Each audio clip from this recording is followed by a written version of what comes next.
Assalamualaikum warahmatullahi wabarakatuh. Sekarang kita akan membahas tentang siklus akuntansi perusahaan manufaktur.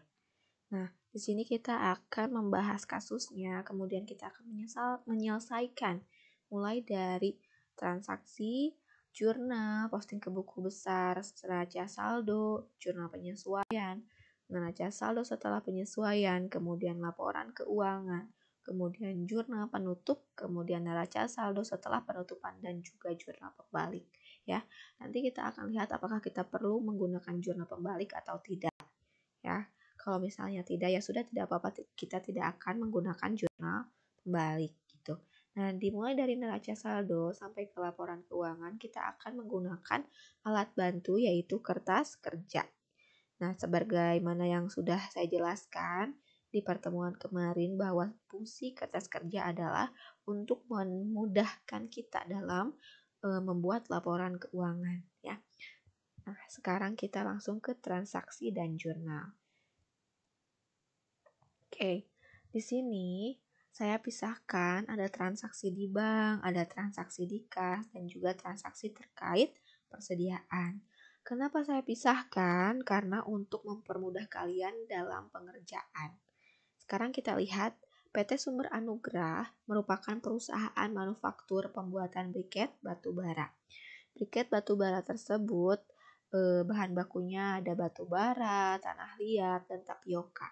Jadi nanti bahan bakunya ada 3 ya, ada batubara, tanah liat, dan juga tapioka.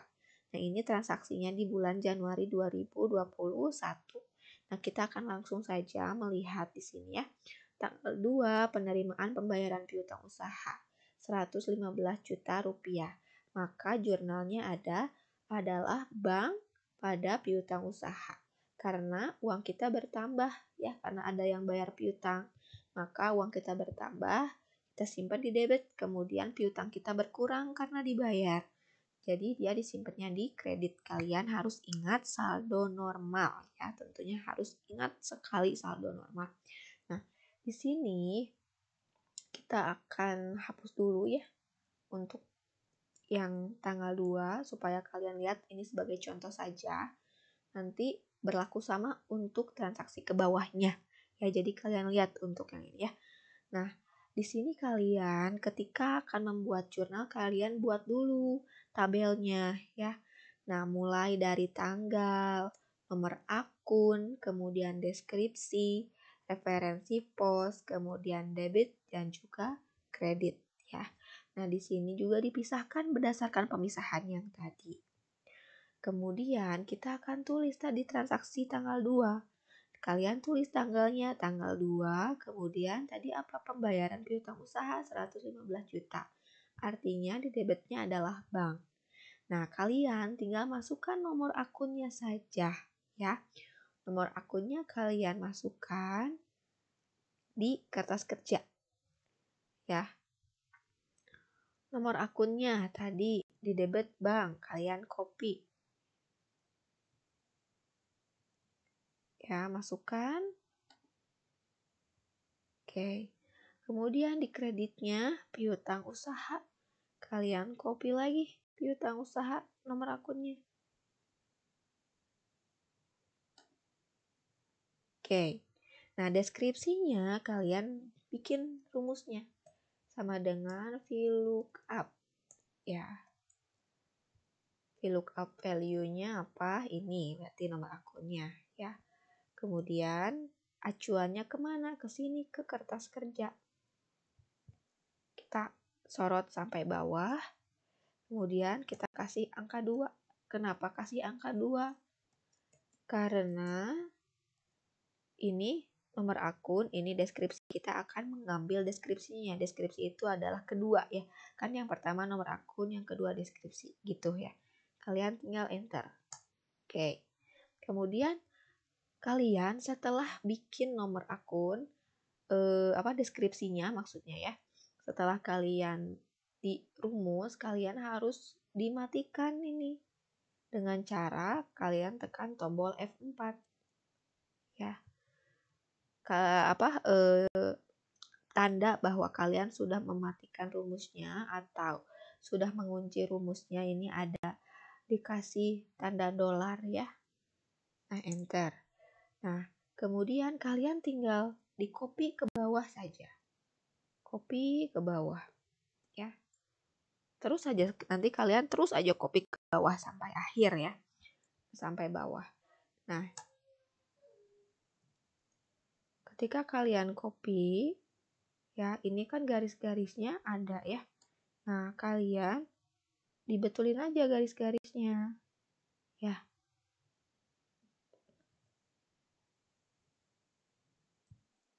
Nah, nanti kalian betulin garis-garisnya ya.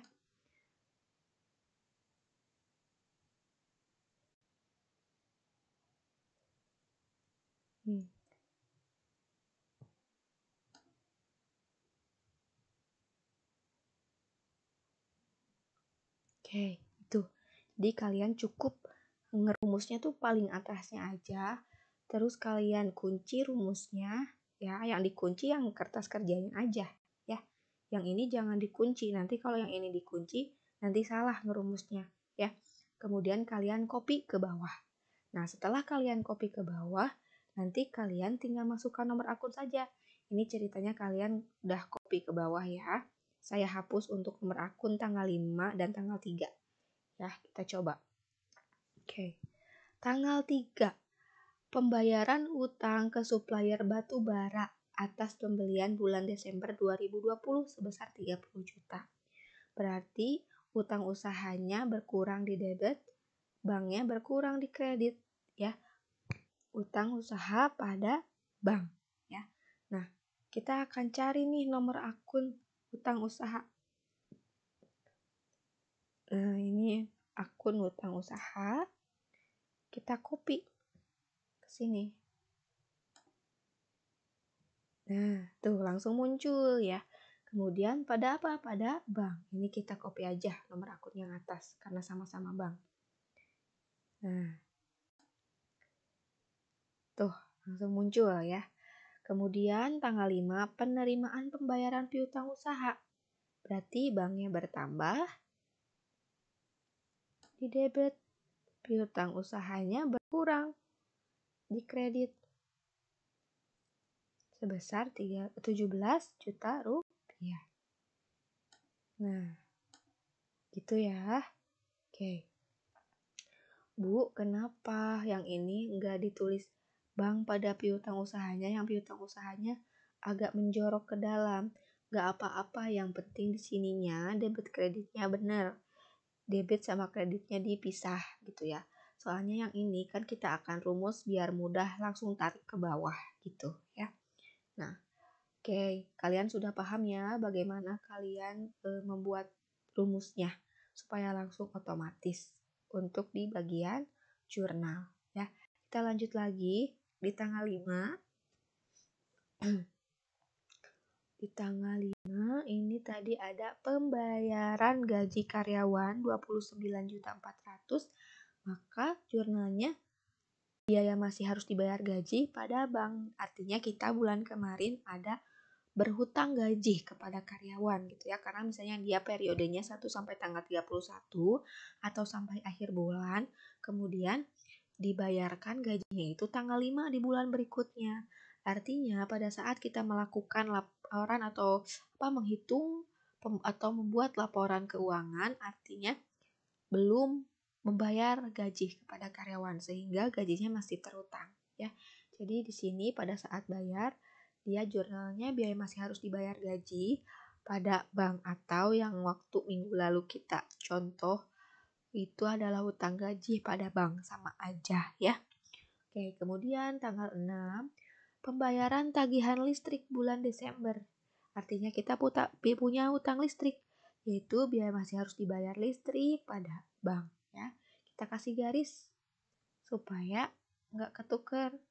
Kemudian tanggal 6 lagi pembayaran tagihan air bulan Desember Rp400.000. Berarti biaya masih harus dibayar air pada bank ya. Oke. Selanjutnya tanggal 7 penerimaan pembayaran piutang usaha ya. Berarti banknya bertambah, piutang usahanya berkurang, maka jurnalnya bank pada piutang usaha sebesar 40 juta rupiah. Kemudian selanjutnya tanggal 8 membayar hutang bank. Ya, jadi kita punya hutang ke bank sebesar 1 juta rupiah. Nah, hutang bank jangka panjang pada bank. Ya. Oke. Kemudian kita juga membayar bunganya. Jadi kita pinjam ke bank, kemudian selain membayar pokok, kita harus membayar bunganya juga. Bunganya misalnya 100 ribu rupiah. Maka jurnalnya beban bunga pada bank ya. Bebannya bertambah, banknya berkurang ya. Oke. Kemudian tanggal 10 pembelian BBM dan oli. Nah, 500 ribu rupiah secara tunai. Nah, persediaan BBM dan oli pada bank. BBM dan oli itu digunakan untuk mesin, ya, untuk kendaraan, dan lain-lain. Kemudian tanggal 15, pembelian spare part mesin 2 juta rupiah tunai. Berarti jurnalnya persediaan spare part pada bank 2 juta rupiah. Kemudian tanggal 17 pembelian elektrik mesin 200 ribu rupiah. Persediaan elektrik pada bank. Nah, kemudian tanggal 20 pembayaran asuransi untuk tahun 2021 sebesar 2.400.000. Berarti 2.400.000 untuk 12 bulan ya. Maka asuransi dibayar di muka pada bank 2.400.000 ya. Kemudian tanggal 21 pembayaran hutang ke supplier tanah liat 15 juta rupiah. Berarti hutangnya berkurang di debit, banknya berkurang di kredit.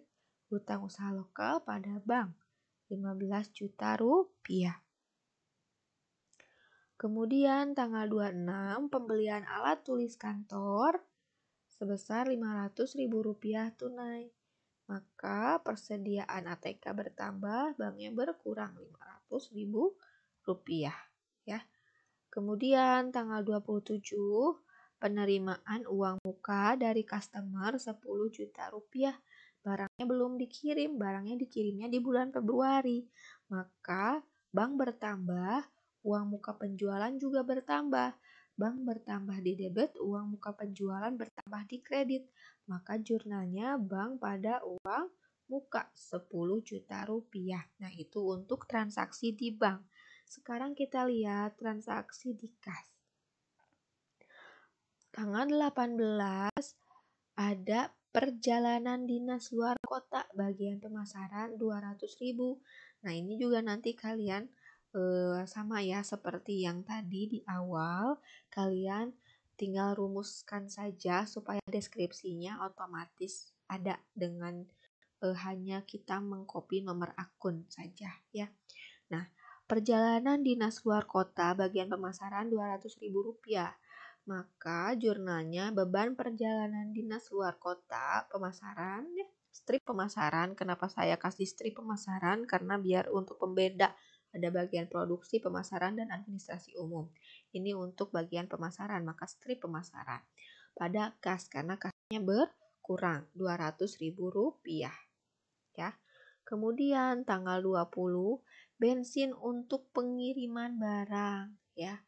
Nah, jurnalnya perjalanan dinas dalam kota dalam kurung bensin strip pemasaran pada kas 500.000 rupiah. Kemudian memberi sumbangan atas meninggalnya keluarga salah satu karyawan sebesar 300.000 rupiah. Maka jurnalnya beban lain-lain pada kas 300.000 rupiah. Kenapa masuk ke dalam beban lain-lain? Karena transaksi tersebut bukan terkait dengan proses produksi di perusahaan ya. Maka debitnya masuk ke beban lain-lain gitu. Kemudian terkait persediaan di sini ada selama bulan Januari PT Sumber Anugrah membeli bahan baku secara kredit Ya, bahan bakunya batu bara tanah liat tapioka. Mereka beli selama bulan Januari itu 20.000 kilo, kemudian 15.000 kilo, kemudian 10.000 kilo ya untuk masing-masing ini. Nah, ini harganya, ini nilainya ya. Nilainya tinggal dikalikan saja, kuantiti dikali harga. Itu ya. Maka jurnalnya persediaan bahan baku bertambah. Kemudian pada hutang usaha lokal, karena bahan bakunya ada 3, maka kita masukkan 3-tiganya. Persediaan bahan baku batu bara, persediaan bahan baku tanah liat, persediaan bahan baku tapioka pada hutang usaha lokal ya. Nah, di sini kalian masukkan angkanya ya. Nah, kemudian berikutnya selama bulan Januari PT Sumber Anugrah memakai bahan baku untuk diproses produksi. Nah, kemudian mereka memproses produksi juga sehingga jurnalnya adalah persediaan barang dalam proses di debit pada persediaan bahan baku yang 3 jenis tadi. Ya, gitu. Oke.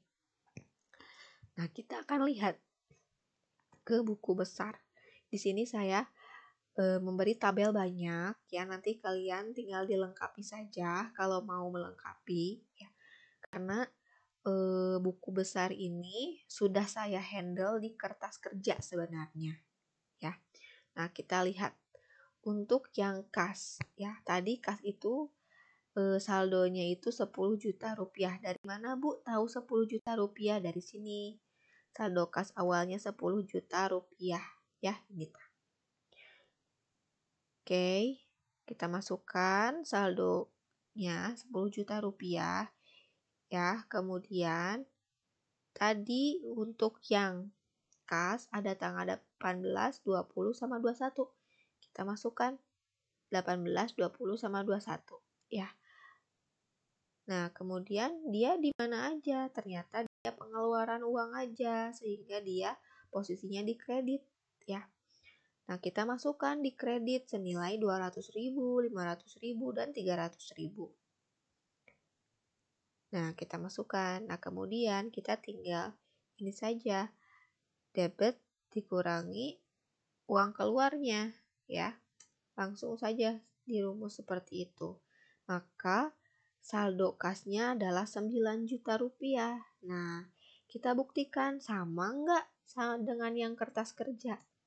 Nah, ini ya 9 juta dikurangi, kita masuk ke sheet kertas kerja. Nah, kas. Nah, neraca saldo sebelum penyesuaian. Sama enggak 9 juta tadi? Ya, sama. Oke. Nah, selanjutnya untuk bank. Tadi di transaksi bank itu macam-macam, ada dia terima uang, ada dia keluar uang ya. Nah, jadi pertama-tama kalian masukkan dulu saldonya. Saldonya kita dapat dari mana? Dari kertas kerja ya. Di neraca awal 100 juta ya. Kemudian ini kita masukkan tanggal-tanggalnya, kemudian kita masukkan debit kreditnya sesuai dengan transaksi yang di sini ya. Transaksi yang di sini. Nah, nanti kalian di sini tinggal dirumuskan saja gitu ya. Nah, ini saldonya 199.700 sama enggak dengan yang di kertas kerja? Nah, Bang, sama ya. Kemudian piutang usaha. Piutang usaha juga tadi saldonya berapa? Kita lihat di kertas kerja saldo awalnya 200 juta rupiah ya. Kemudian nah tadi ada pembayaran-pembayaran ya di transaksi ini sehingga kita ada simpan di kredit ya. Nah, kemudian kita masukkan transaksi di kreditnya. Nah, saldonya 28 juta rupiah. Nah, sama nggak 28 juta rupiah? Kita lihat di kertas kerja yang sebelum penyesuaian. Sama. Nah, kemudian di jurnal penyesuaian nanti itu kalian akan lihat ada piutang usaha bertambah 175 juta sehingga saldonya bertambah lagi. Nah, ini kita cek juga nih. Nah, di neraca saldo setelah penyesuaian. Kalau misalnya kalian mau cek ketika kalian membuat buku besar, jurnal penyesuaiannya sudah dimasukkan ya. Nah, itu sama. Nah, kenapa saya hanya membuat 3 contoh saja untuk di buku besar? Karena posisi buku besar sudah terhandle di sini. Nah, ya, terhandle di sini. Bagaimana caranya? Ya. Nah, kita kan sudah memasukkan nomor akunnya, kemudian deskripsinya. Nah, seperti yang sudah saya jelaskan bahwa kertas kerja itu kan ada beberapa jenis. Ada yang 6 kolom, ada yang 8 kolom, ada yang 10 kolom. Nah, kalau yang 10 kolom itu cuma sampai sini dari neraca saldo sebelum penyesuaian sampai ke laporan posisi keuangan. Tapi supaya kita mudah dalam mengerjakan, supaya kita tidak membuat yang seperti ini kan jadinya lama ya. Nah, kita akan buat nih neraca awalnya kita masukkan dan juga jurnalnya kita masukkan. Nah, ketika kalian memasukkan neraca awal, ini berdasarkan neraca waktu bulan sebelumnya ya. Nah, sedangkan yang jurnal ini kita masukkan berdasarkan transaksi yang di sini di sheet transaksi dan jurnal. Ya, jadi kalian masukkan berdasarkan ini. Bagaimana caranya ya? Nah, kita akan rumus lagi pakai rumus sum if. Kita pakai rumusnya yang mudah-mudah aja ya. Pakai rumus sum if ya. Sekarang saya hapus dulu beberapa ya, saya hapus dulu. Nanti kalian tinggal ikuti. Nah, kita pakai rumus sum if sama dengan sum if ya. Ranknya apa? Ranknya kita masuk ke sini.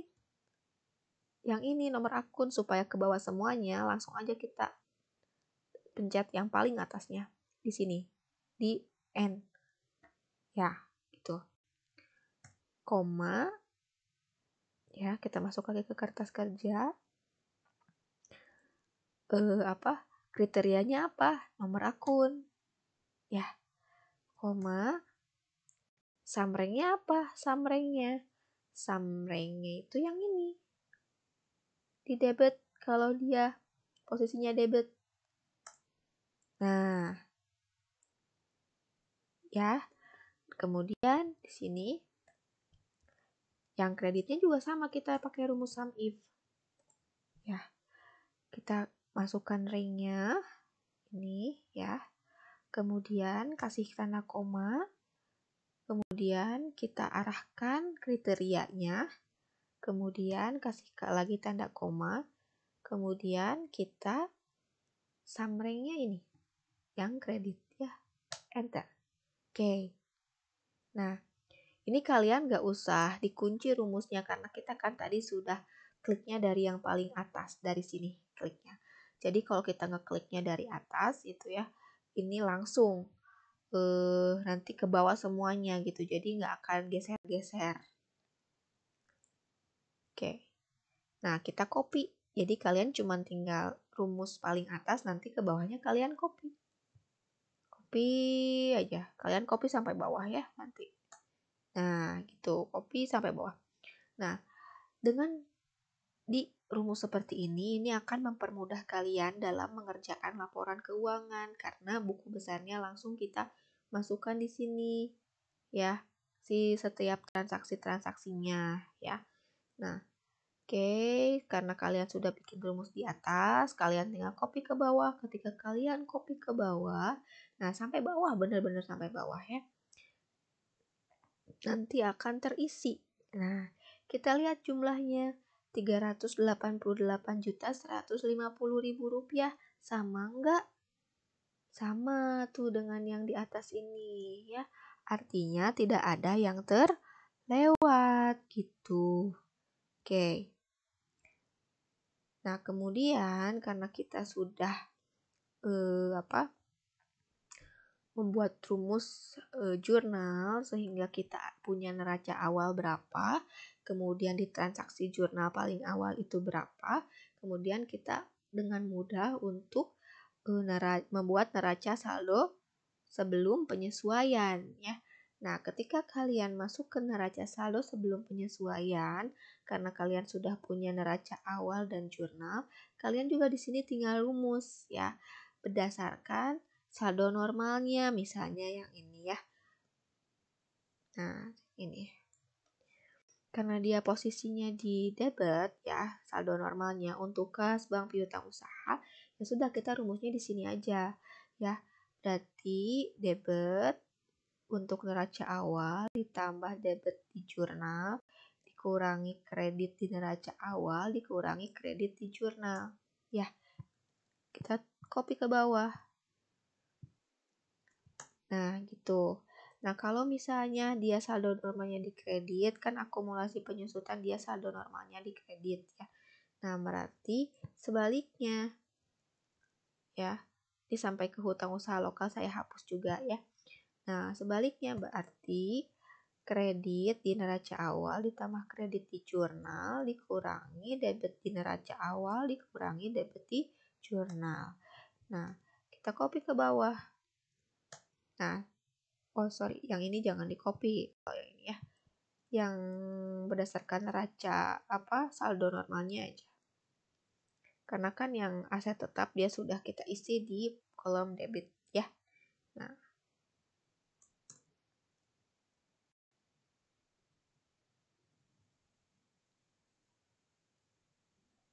Oke. Ya.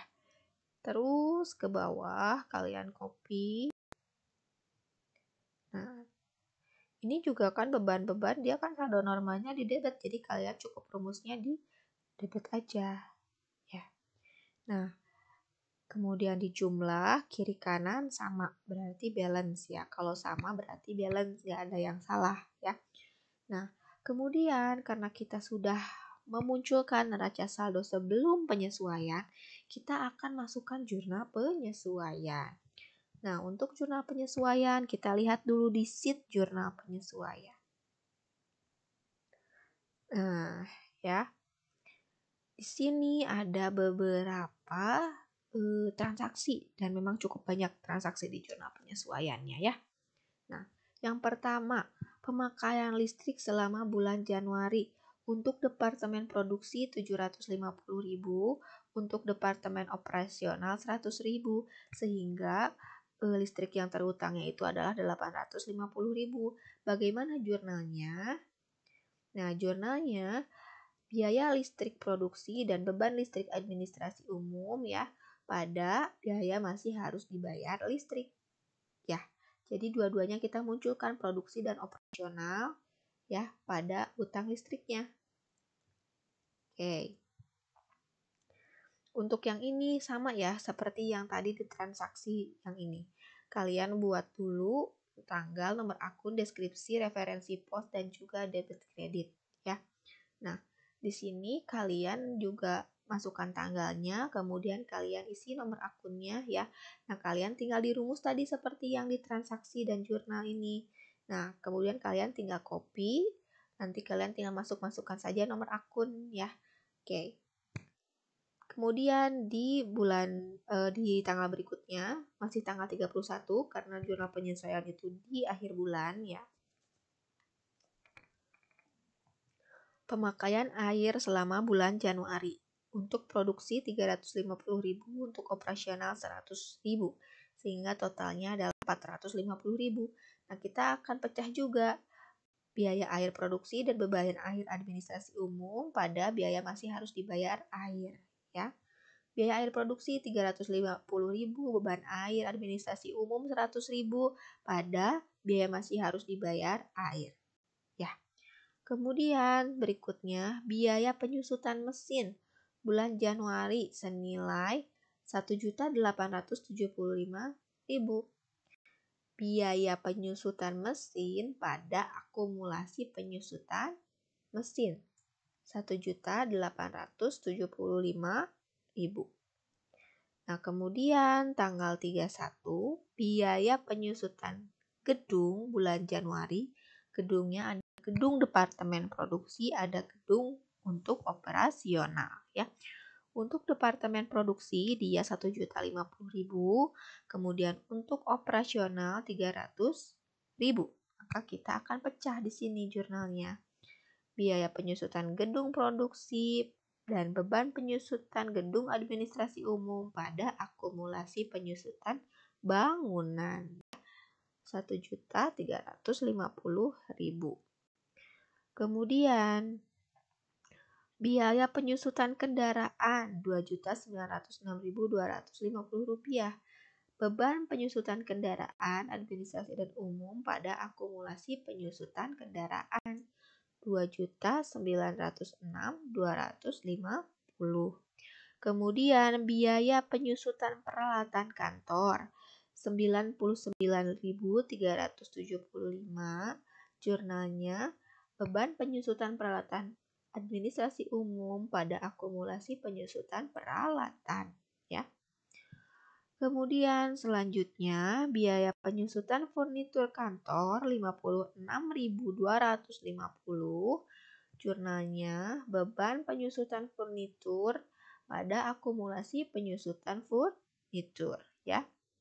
Kemudian selanjutnya asuransi gedung produksi yang terpakai di bulan Januari adalah senilai Rp200.000.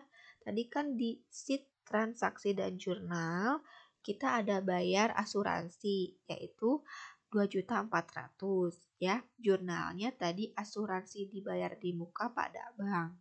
Nah, kemudian itu kan untuk 12 bulan ke depan ya. Artinya termasuk bulan Januari. Nah, ketika di akhir bulan kita harus mengurangi untuk saldo di bulan Februari nanti yang Januarinya sudah kita ambil gitu ya. Maka jurnalnya biaya asuransi pada asuransi dibayar di muka senilai Rp200.000. Kemudian pemakaian BBM dan oli selama bulan Januari Rp400.000. Biaya BBM dan oli Departemen Produksi pada persediaan BBM dan oli ya karena persediaannya berkurang. Kemudian selanjutnya pemakaian spare part selama bulan Januari 1.500.000. Maka jurnalnya biaya spare part pada persediaan spare part 1.500.000. Kemudian pemakaian elektrik selama bulan Januari 100.000. Maka jurnalnya biaya elektrik pada persediaan elektrik 100.000.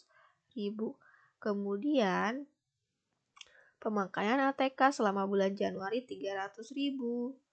Beban ATK administrasi umum pada persediaan ATK 300.000.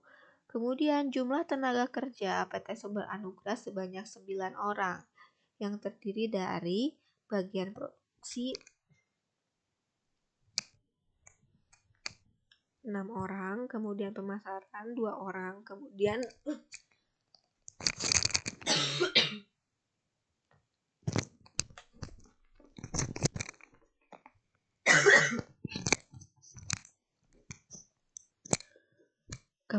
administrasi umumnya 1 orang.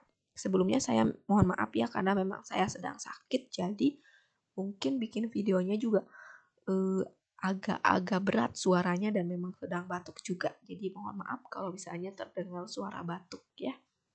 Oke. Tadi ada departemen produksinya 6 orang. Kemudian pemasaran 2 orang. Kemudian administrasinya 1 orang. Nah, ini gaji per orangnya untuk departemen produksi. Ini gaji per orangnya untuk pemasaran. Dan ini gaji per orangnya untuk administrasi umum. Sehingga nilainya ini kita tinggal kalikan saja jumlah orang dikali dengan gaji per orangnya. Ya. Nah, sehingga total gajinya itu adalah 29.400.000 setiap bulannya itu ya. Oke.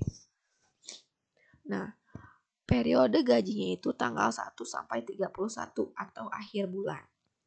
Nah, dan pembayaran gajinya itu dilakukan pada tanggal 5 sehingga setiap akhir bulan itu pasti gajinya masih terutang. Ya. Maka jurnalnya bagaimana? Jurnalnya yang pertama kita akan masukkan dulu biaya gaji produksi, biaya gaji pemasaran, beban gaji administrasi umum. Pada biaya masih harus dibayar gaji 29.400.000. Nah, kemudian sampai di sini ya, kalian harus buat lagi jurnal. Ketika yang bagian produksi ini gajinya itu dimasukkan ke dalam persediaan barang dalam proses.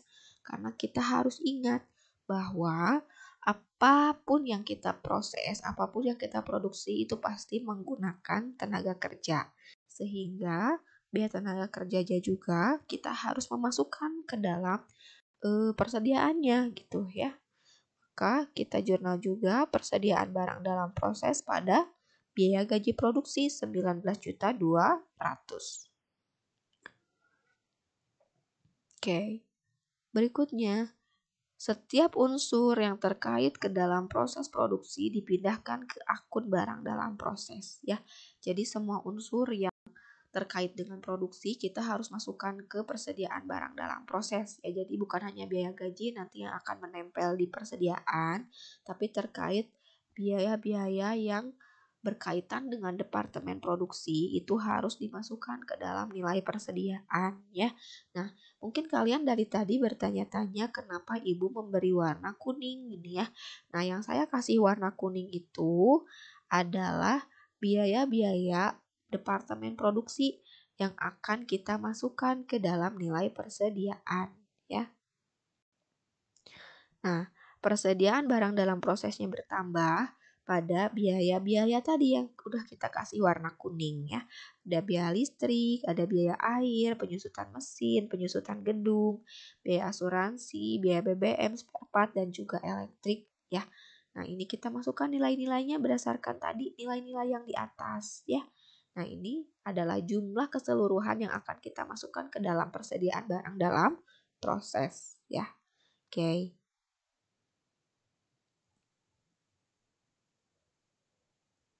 Nah, selanjutnya, selama bulan Januari, PT Sumber Anugrah telah menyelesaikan proses produksinya dan memindahkan barang jadi ke gudang senilai 70 juta rupiah. Maka kita jurnal persediaan barang jadinya bertambah ya pada persediaan barang dalam proses 70 juta rupiah ya.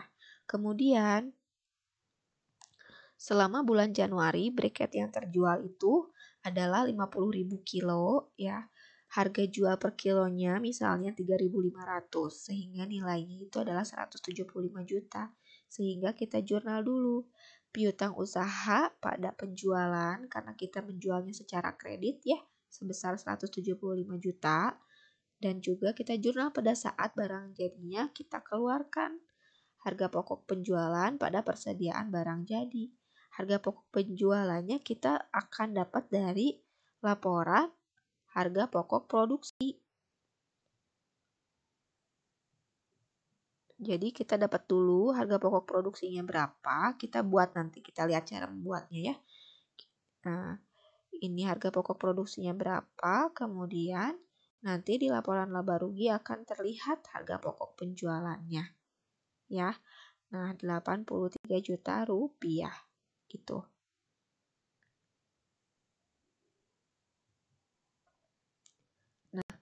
Mungkin kalian bertanya-tanya kenapa ketika barang sudah selesai diproduksi disimpannya di jurnal penyesuaian. Kemudian kenapa pada saat kita menjual barang disimpannya di jurnal penyesuaian.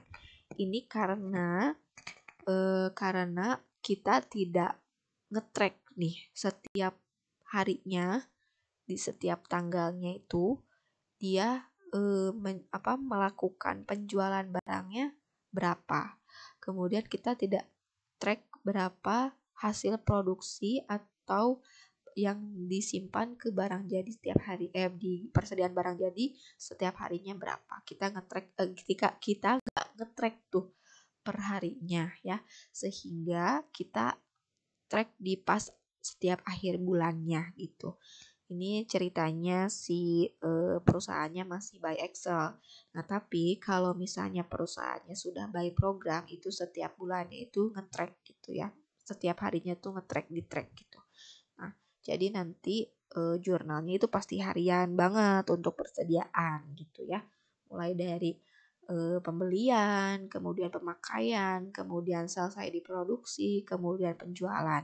Nah, namun untuk harga pokok penjualan, karena kan kita taunya itu harga pokok penjualan yang benar-benar real di bulan itu pada saat kita membuat laporan keuangan, membuat laba rugi.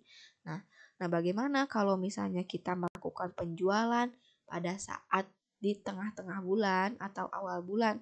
Nah, harga pokok penjualannya pakai yang mana? Nah, itu konsekuensinya kalau misalnya kita menjurnalnya harian. Nah, jadi kita paling pakai harga pokok penjualannya itu kita kan nanti tuh harus tahu misalnya nanti per kilonya tuh harga pokok penjualannya berapa. Nah, sehingga nanti berdasarkan yang dijual kuantitinya berapa, harga pokok penjualan per kuantitinya berapa, berdasarkan yang harga pokok penjualan bulan lalunya gitu ya. Itu konsekuensinya kalau kita ngejurnalnya harian. Tapi kalau misalnya kita ngejurnalnya bulanan untuk jurnal ini ya yang paling terakhir, maka kita bisa menghitung dulu harga pokok penjualannya berapa gitu ya. Nah, nanti kalian akan menemukan cara ngebuat menghitung atau membuat harga pokok itu berdasarkan standar dulu dan juga berdasarkan real itu di akuntansi biaya. Kenapa ada berdasarkan standar? Artinya harga pokok penjualan pada saat di tengah-tengah bulan atau di awal bulan itu pakai yang berdasarkan standar dulu. Ya, berdasarkan standar itu bisa jadi akibat dari perhitungan di bulan kemarinnya gitu ya. Nah, nanti di akhir bulan itu kita bisa tahu realnya itu berapa. Nah, nanti itu pasti akan ada selisih biasanya karena tidak selalu sama setiap bulannya gitu ya. Oke, kita sudah buat jurnal penyesuaian. Kita masuk ke kertas kerja lagi. Kita akan lihat neraca saldo setelah penyesuaian. Nah, neraca saldo setelah penyesuaian kita dapat dari neraca saldo sebelum penyesuaian ditambah dengan jurnal penyesuaiannya. Artinya kita harus memasukkan dulu rumus di jurnal penyesuaian. Rumusnya kayak gimana? Rumusnya sama dengan yang ini. Dengan yang posisi jurnal. Pakai rumus sum if. Hanya saja ini di sorotnya ke jurnal penyesuaian gitu ya. Tapi caranya sama kayak yang tadi ya. Oke, saya hapus dulu beberapa. Oke, kita pakai sum if lagi. Ranknya kita masukkan, ini ranknya ya, kita paling atas saja langsung sorot, koma, kriterianya ya. Kemudian di sum rank-nya ya, untuk debit sekarang kita masukkan juga untuk kredit ya.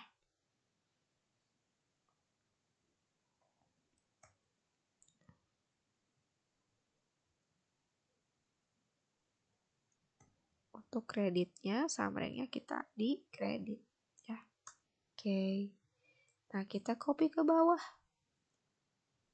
Terus aja gitu ya, sampai ke bawah terus. Nah, kita akan bisa menghitung neraca saldo setelah penyesuaiannya. Caranya untuk yang saldo normalnya di debit kayak tadi, kayak yang ini aja mirip ya. Tadi mirip dengan yang ini bikin rumusnya ya. Ini hanya saja neraca saldo setelah penyesuaian ya. Ini itu adalah neraca saldo sebelum penyesuaian di debit ditambah dengan jurnal penyesuaian di debit dikurangi dengan kredit-kreditnya. Kenapa? Karena ini dia posisinya di debit ya, saldo normalnya di debit. Terus sama seperti itu untuk yang debit. Untuk saldo normal yang kredit berarti seperti yang tadi. Namun sebaliknya ya, neraca saldo sebelum penyesuaian kredit ditambah dengan jurnal penyesuaian kredit dikurangi dengan neraca saldo sebelum penyesuaian debit dan juga jurnal penyesuaian debit gitu terus untuk saldo normal di kredit ya, sehingga kita bisa lihat ya, ini ketika dijumlah itu jumlahnya sama, balance 1.551.736.875. Debit kreditnya sama, artinya balance ya. Nah, oke. Di sini selanjutnya adalah laporan laba rugi. Kalau laporan laba rugi, kalian tahu kan mulai dari penjualan, harga pokok penjualan sampai ke biaya-biayanya ya. Nah, kita akan masukkan. Nah, langsung aja dirumus dari neraca saldo setelah penyesuaian. Nggak berkaitan lagi dengan ini ke sini, nggak. Karena di sini kan di neraca saldo setelah penyesuaian sudah dijumlahkan semuanya. Sehingga pada saat kalian membuat laporan laba rugi, kalian tinggal fokusnya ke neraca saldo setelah penyesuaian ya. Nah, laporan laba rugi penjualan dia saldonya di kredit ya, saldo normalnya. Maka kita simpan di kredit untuk 175 juta. Kemudian harga pokok penjualan kita di debit ya, 83 juta. Nah, saya di freeze dulu nih di atas biar mudah. Biar mudah ngelihatnya ya. Nah, kok nggak muncul? Bentar. Oh, bentar. Nah, freeze. Bisa nggak coba? Nah, oke. Kemudian ini harga pokok penjualan di debit ya 83 juta. Nah, yang ini kok enggak sih? Yang ini kan sudah dimasukkan nih, yang ini tuh ke nilai persediaan tadi kan ya, yang ini. Jadi yang ini tuh ada di dalam ini, di dalam 83 juta. Nah, kemudian yang ini beban gaji di debit ya. Nah, beban-beban semua pastinya di debit. Oke. Nah, di debitnya 98, 161.875, di kreditnya 175 juta. Ada selisih 76 juta. Ini bukannya salah, tetapi selisih itu adalah laba atau rugi bersihnya. Ya. Oke. Kemudian laporan posisi keuangan. Nah, di laporan posisi keuangan kita akan masukkannya itu adalah yang ke dalam akun-akun posisi keuangan ya, mulai dari kas, liabilitas dan ekuitas kita masukkan ya berdasarkan saldo normalnya, fokusnya ke neraca saldo setelah penyesuaian saja masukkannya ya. Nah, terus kita bukan rumus sih, kita kasih standar sama dengan aja, sama dengan yang ini gitu ya. Nah, terus kalian copy ke bawah di debit untuk saldo normal yang debit dan seterusnya gitu ya. Nah, sampai sini, sampai di posisi laba rugi tahun sebelumnya 370.390.000. Kita lihat totalnya di bawah 1.453.575.000 untuk debit dan kreditnya 1.336.736.875 rupiah. Ada selisih 76 juta. Nah, selisihnya sama kan? Yang ini dan ini sama. Nah, ini selisihnya di kredit ya. Kita fokusnya posisi selisihnya yang di sini aja. Selisih di kredit 76.838 nilainya sama dengan ini. Artinya dia itu adalah untung ya. Untungnya berapa atau labanya berapa? 76.838.125.000 ya. Oke. Setelah kita membuat kertas kerja ini kan kita sudah dibantu sampai dengan laporan posisi keuangan. Nah, kita akan membuat laporan-laporannya ya. Nah, dengan sudah membuat kertas kerja, artinya kita akan dengan mudah membuat laporan keuangan mulai dari laporan harga pokok produksi sampai dengan laporan arus kas. Kita lihat di laporan harga pokok produksi dulu ya. Ini kalian bold ya. Nah, persediaan barang dalam proses awal 10 juta. 10 juta dari mana? Kita bisa lihat di kertas kerja. 10 juta persediaan barang dalam proses awal ya. Nih, di neraca awalnya berarti 10 juta rupiah.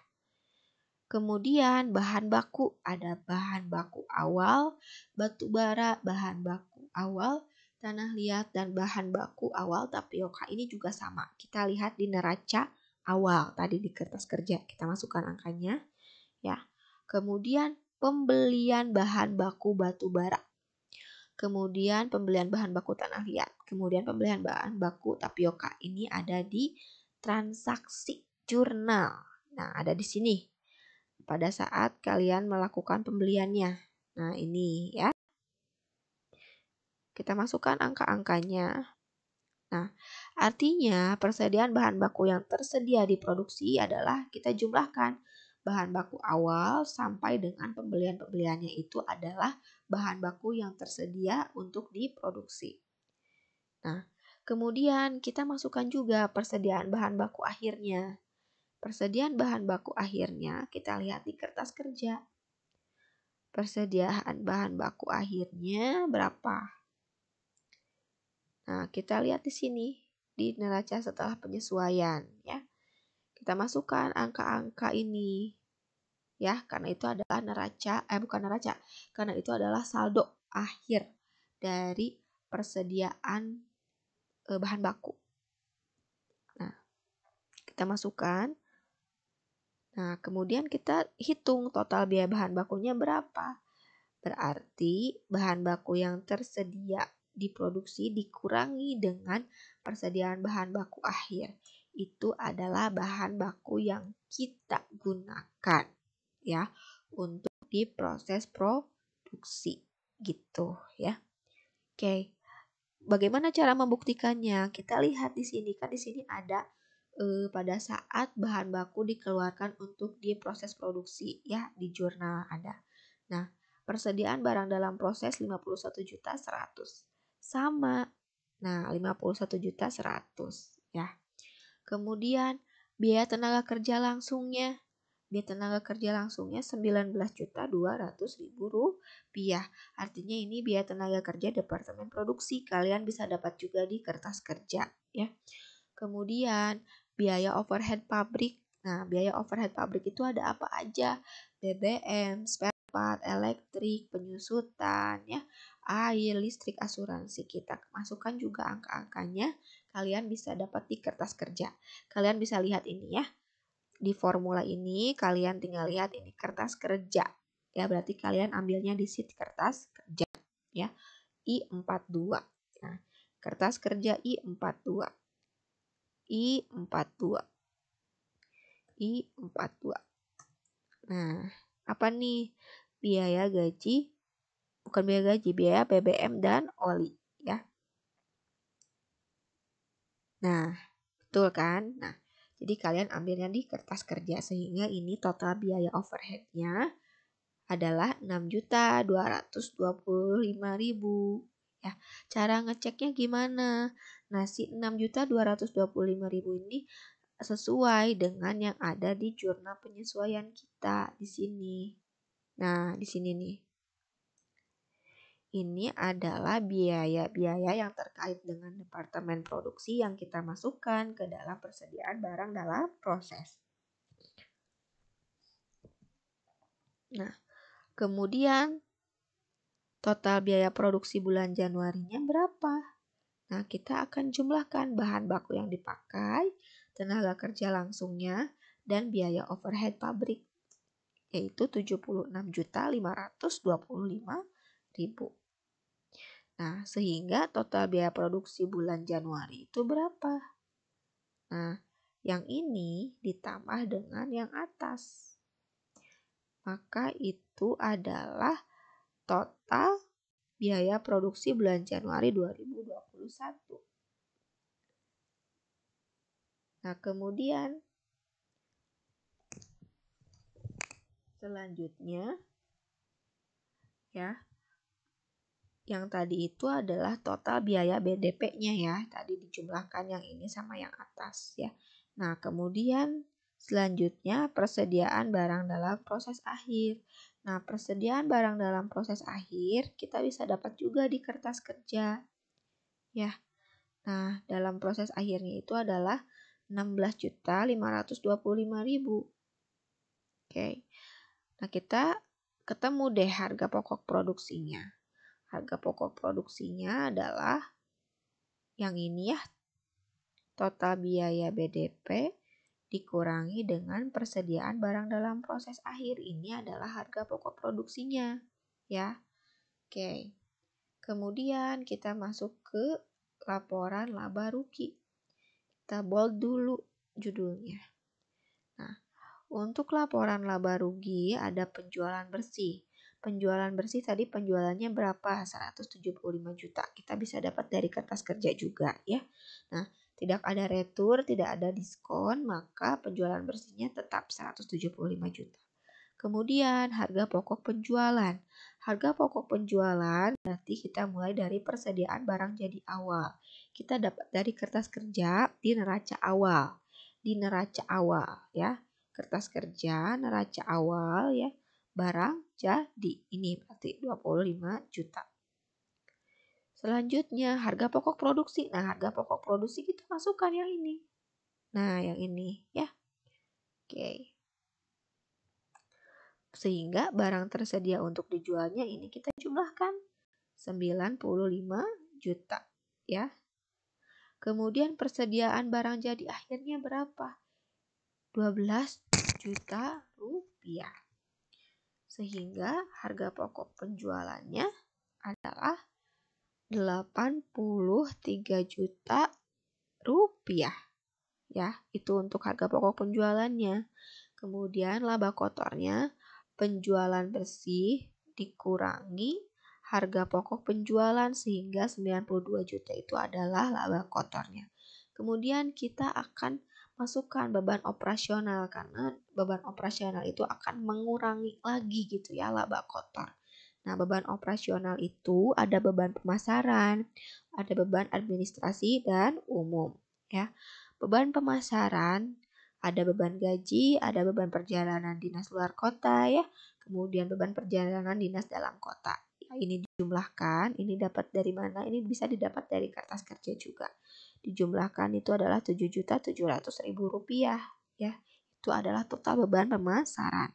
Kemudian untuk beban administrasi umum ada beban gaji, ATK, penyusutan gedung, penyusutan kendaraan, penyusutan peralatan, penyusutan furnitur, air, listrik, dan juga bunga. Nah, ini total beban administrasi dan umumnya dijumlahkan. Ini kalian bisa dapat angkanya dari kertas kerja biar mudah langsung. Sehingga total beban operasional kita akan masukkan ya. Dijumlahkan ini ditambah dengan ini. Oke, sehingga jumlahnya adalah 14.861.875 rupiah. Oke. Kemudian ada beban di luar usaha tadi ya. Kita masukkannya itu akunnya beban lain-lain. Berapa? 300.000. Total beban di luar usahanya 300.000. Nah, sehingga kita akan dapat laba atau rugi bersih usahanya ya 92 juta dikurangi 14 juta ini dikurangi 300.000 sehingga laba rugi bersih usahanya adalah 76.838.125 rupiah. Cek sama enggak? Kita cek ke kertas kerja tadi. Nah, pada saat kita cek sama, ya berarti udah benar. Nah, kemudian laporan perubahan ekuitas. Laporan perubahan ekuitas itu terkait dengan perubahan kepemilikan ya, apa yang dimiliki sama ekuitasnya gitu ya. Nah, saldo laba kita mulai aja dari saldo laba 1 Januari 2021. Saldo labanya 370.390.000 ya. Kemudian laba netonya tadi berapa? 76.838.125 rupiah. Sehingga saldo laba 31 Januari adalah 447.228.125 rupiah itu ya. Kemudian kita akan masukkan nih laporan posisi keuangan. Laporan posisi keuangan berarti ada apa aja? Ada aset, ada liabilitas, ada ekuitas. Aset ada aset lancar, ada aset tidak lancar. Liabilitas ada jangka pendek, ada jangka panjang. Ekuitas ada modal, ada laba ya. Nah, aset lancar kita masukkan akun-akun aset lancar. Kemudian kita masukkan nilainya berapa aja. Ini nilainya kalian bisa dapat dari kertas kerja. Sehingga total aset lancarnya itu adalah 475 juta 275.000 rupiah ya. Kemudian aset tidak lancarnya itu ada aset tetap. Ada aset tetap tanah, bangunan, mesin, kendaraan, peralatan, furnitur ya. Nah, ini tanah, bangunan, ini nilai-nilainya kalian bisa dapat dari kertas kerja ya. Nah, untuk akumulasi, kenapa di sini dikasih tanda minus? Karena kan di sini itu dia di kredit ya. Di kredit dia mengurangi nilai aset tetapnya ya. Sehingga di sini kalian diminuskan angkanya ya, karena kan tadi di kertas kerjanya itu dia di kredit ya. Oke, sehingga total aset tidak lancarnya adalah 600 juta 403.125 rupiah. Sehingga total asetnya ketika dijumlahkan lancar dan tidak lancar adalah 1.075.678.125 rupiah. Kemudian tadi ada liabilitas, jangka pendek dan juga jangka panjang. Kalau jangka pendek berarti yang kita bayarnya itu di bawah 1 tahun. Kalau jangka panjang pembayarannya itu lebih dari 1 tahun.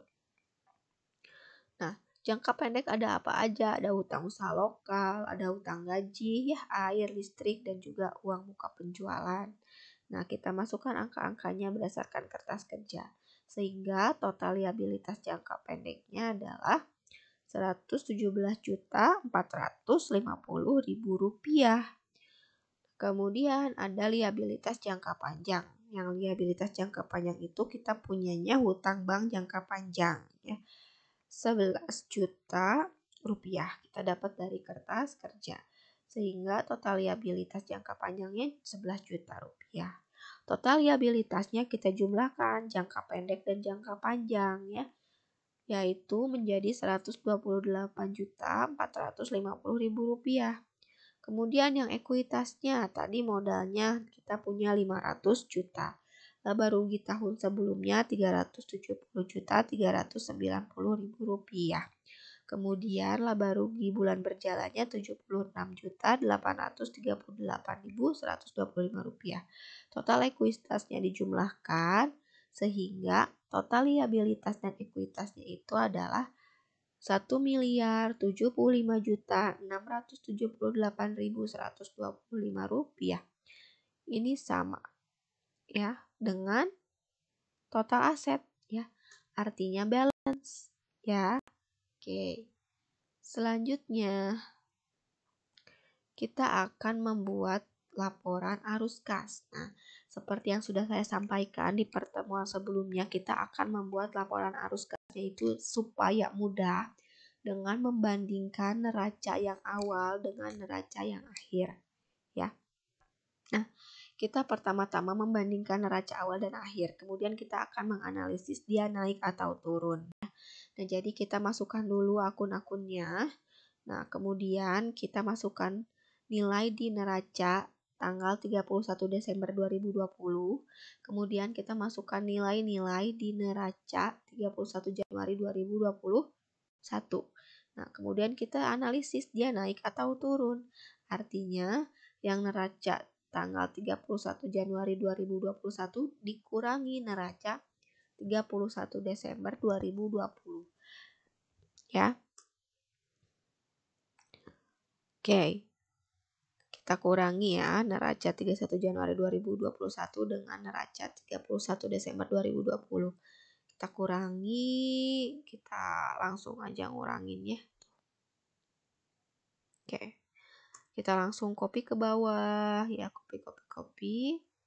Nah, karena kita sekarang sudah tahu berapa, maka kita akan membuat laporan arus kasnya. Oke, laporan arus kas ada 3. komponen arus kas dari aktivitas operasi, aktivitas investasi, dan juga aktivitas pendanaan. Kita akan masukkan dulu dari aktivitas operasi ya. Ada laba bersih.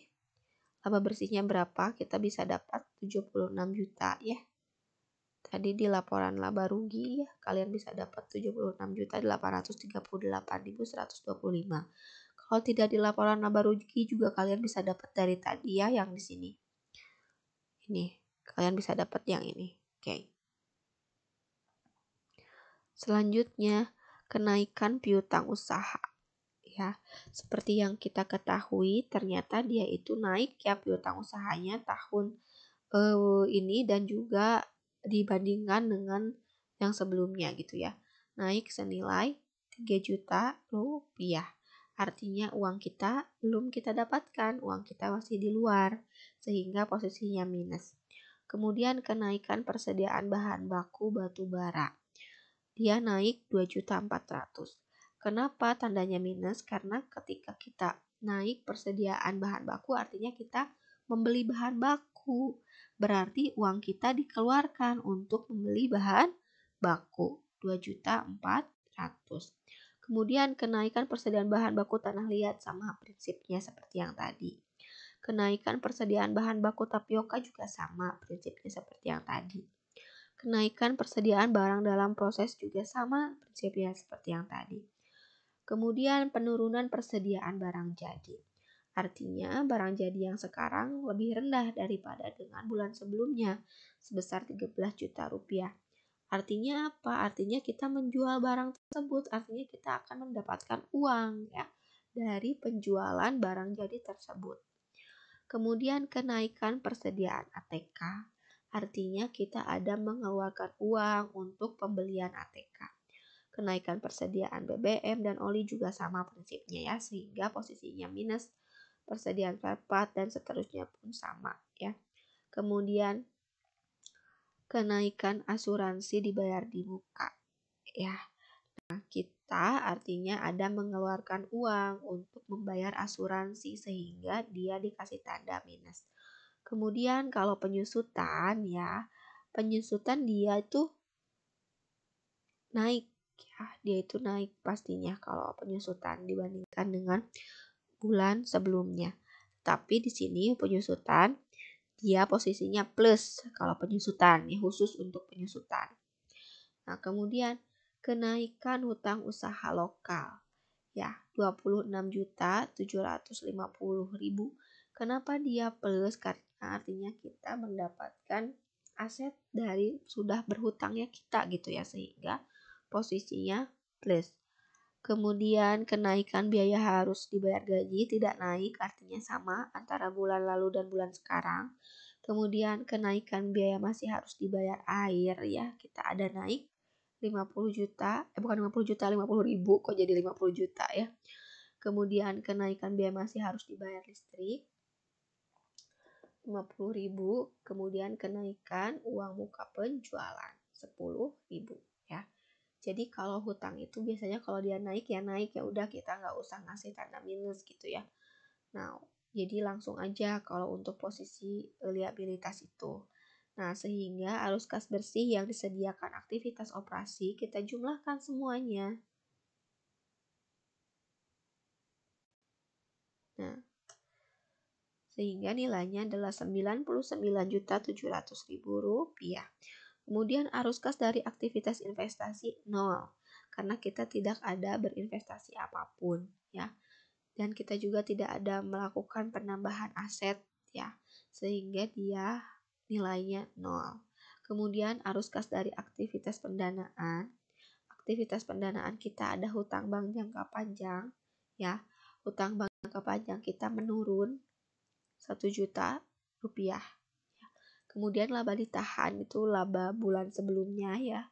Kita tidak ada perubahan, maka nilainya adalah 0. Nah, sehingga kas bersih dari aktivitas pendanaan itu kita jumlahkan adalah minus 1 juta. Sehingga kenaikan bersih kas itu berapa? Kita jumlahkan aktivitas operasi, investasi, dan pendanaan. Jumlahkan ya. sehingga dia nilainya Rp98.700.000. Nah, kemudian kita akan lihat kas dan setara kas, karena kan kita bukan cuma punya kas, kita juga punya bank. Bank itu adalah setara kas juga ya. Nah, kita akan lihat kas dan setara kas awalnya itu berapa sih. Nah, kas dan setara kas di awal bulan itu atau di akhir bulan sebelumnya adalah ini, 10 juta ditambah 100 juta, sehingga nilainya adalah 110 juta. Nah, jadi kita tahu nih kas dan setara kas akhir, berarti kas dan setara kas di akhir bulan ini ya. Maka nilainya itu adalah kita tambahkan kenaikan bersih kas ditambah kas dan setara kas awal. Sehingga nilainya adalah Rp208.700.000. Kita cek sama enggak? Nah, cek nih. Ini ditambah ini sama enggak dengan 208 juta tadi? Ternyata sama ya. Di sini tidak ada selisih. Nah, maka kita sudah selesai membuat laporan keuangan. Kemudian, kita akan menutup jurnal ya. Yang akan kita tutup itu adalah akun-akun yang ada di dalam laporan laba rugi untuk kita masukkan ke laba ruginya gitu ya. Pertama kita akan menutup dulu akun penjualan. Penjualan pada ikhtisar laba rugi. Jadi kita akan masukkan dulu ke ikhtisar laba rugi 175 juta. Kemudian tadi ya harga pokok penjualan, beban gaji dan seterusnya yang ini. Tadinya kan awalnya di debit ya, maka pada saat kita tutup dia kita pindahkan ke kredit. Nah, maka ikhtisar laba rugi pada harga pokok penjualan dan beban-beban ya. Rp98.161.875.